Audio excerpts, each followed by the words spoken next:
নমস্কার বন্ধুরা, কেমন আছো তোমরা সবাই? আশা করছি সবাই খুব ভালো আছো, সুস্থ আছো। চলে এলাম আবারও একটা নতুন মিনি ব্লগ নিয়ে।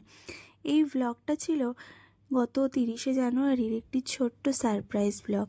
আসলে গত 31 জানুয়ারি ছিল আমার দাদা ও দিদির ম্যারেজ অ্যানিভার্সারি, আর এটা ছিল ওদের প্রথম অ্যানিভার্সারি। তাই জন্য আমরা সবাই মিলে হঠাৎ করেই একটু প্ল্যান করে ফেলেছিলাম যে তার আগের দিন রাত্রিরে ওদেরকে একটুখানি সারপ্রাইজ দেবো। তাই সেই মতো সবার সাথে আলোচনা করেই একটা ছোট্ট সারপ্রাইজের ব্যবস্থা করেছিলাম। জানি না ওদেরকে কতটা আনন্দ দিতে পেরেছি এই সারপ্রাইজটা দিয়ে, কিন্তু দেখে মনে হয়েছিল ওরা ভীষণই খুশি হয়েছে। সবাই মিলে আমরা একটুখানি ছোট্ট একটা আয়োজন করেছিলাম। একটা ছোট্ট কেক নিয়ে এসেছিলাম, আর নিজেরা সবাই মিলে একটু জায়গাটাকে সুন্দর করে সাজিয়ে নিয়েছিলাম।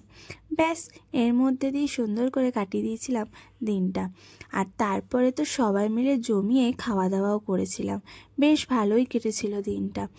আর সবথেকে বড় ব্যাপার কি বলো তো, এটা হচ্ছে আমার প্রিয় দিদি ও দাদার অ্যানিভার্সারি বলে কথা। তাই ওদেরকে সারপ্রাইজ না দিলে তো আমার ভালোই লাগবে না। যাই হোক, তোমাদের ভিডিওটা ভালো লাগলে অবশ্যই লাইক করে দিও।